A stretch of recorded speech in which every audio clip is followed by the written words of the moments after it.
അങ്ങനെ ഇപ്പോൾ ലൈവിൽ നടന്നുകൊണ്ടിരിക്കുന്നത് അനുമോൾക്കൊരു റിഗ്രറ്റ് തോന്നിയോ, ബിഗ് ബോസിൽ വരണ്ടായിരുന്നു പുല്ല് എന്നൊക്കെ പറഞ്ഞിരിക്കുന്നുണ്ട്. മറ്റൊന്നുമല്ല, നമ്മുടെ മസ്താനി പുറത്തുള്ള സൈബർ ബുള്ളിങ്ങിനെ പറ്റിയിട്ടും മസ്താനിക്ക് വന്നിട്ടുള്ള പ്രശ്നങ്ങളെ പറ്റിയിട്ടും ഞാൻ ഇവിടെ വന്ന് ഫോൺ കൊടുക്കുന്നതിന് മുമ്പ് തന്നെ ഒരു 10 മെസ്സേജ് എനിക്കെതിരെ വന്നിട്ടുണ്ടെന്നെല്ലാം പറയുന്നുണ്ട്.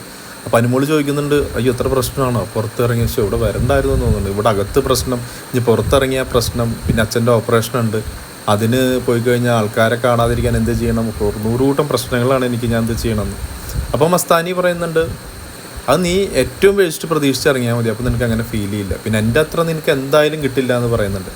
അപ്പോൾ അനുമോൾ പറയും, ഞാനിവിടെ വരണ്ടായിരുന്നു എന്ന് വിചാരിച്ചപ്പോൾ വരണ്ടായിരുന്നു, ഞാനിവിടെ വരില്ലായിരുന്നു.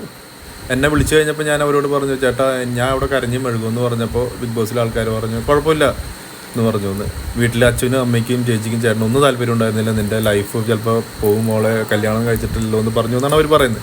പക്ഷേ ഇവരുടെ ഫ്രണ്ട്സും കുറേ ആൾക്കാരും പറഞ്ഞു നല്ലതാണ് നീ പോകണമെന്ന് പറഞ്ഞു. അതുകൂടാതെ ഇപ്പോൾ ബുദ്ധിമുട്ടാണ്, ഒരു ഷോയിൽ നിന്ന് ഇറങ്ങിയുള്ളൂ, പൈസയ്ക്കൊക്കെ ബുദ്ധിമുട്ടുണ്ട്. അങ്ങനെയാണ് പിന്നെ അനുമോൾ അച്ഛനും അമ്മേനെ എല്ലാവരും പറഞ്ഞ് മനസ്സിലാക്കിയിട്ടാണ് ഇവിടെ വന്നതെന്നാണ് അനുമോൾ പറയുന്നത്. എന്തായാലും ഒരു പൈസയുടെ ഒരു അട്രാക്ഷനും പിന്നെ ഇത്തിരി ഫെയിം അത് വെച്ചിട്ട് മുന്നോട്ട് പോകാം എന്നുള്ള രീതിയിലാണ് നിൽക്കുന്നതെന്നാണ് അനുമോൾ പറഞ്ഞത്. കാരണം പണ്ടത്തെ പോലെ ഇനി ഉദ്ഘാടനങ്ങളൊന്നും ഇനി വരില്ല, ഇപ്പോൾ തന്നെ 30 വയസ്സായി, അപ്പോൾ അങ്ങനെ കുറേ ചിന്തിച്ചിട്ടാണ് നിൽക്കുന്നത്. അപ്പം എന്തായാലും ഈ പറഞ്ഞ നെഗറ്റീവും പോസിറ്റീവും എല്ലാം അനുമോളുടെ കൂടെയുണ്ട്. അനുമോളുടെ ഭാഗത്തുനിന്നും കുറച്ച് തെറ്റ് വന്നിട്ടുണ്ട്. നമുക്ക് നോക്കാം എന്താണ് സംഭവിക്കുന്നതെന്ന്, ആരാണ് വിന്നറാവുന്നതെന്ന് നമുക്ക് കാത്തിരുന്ന് കാണാം.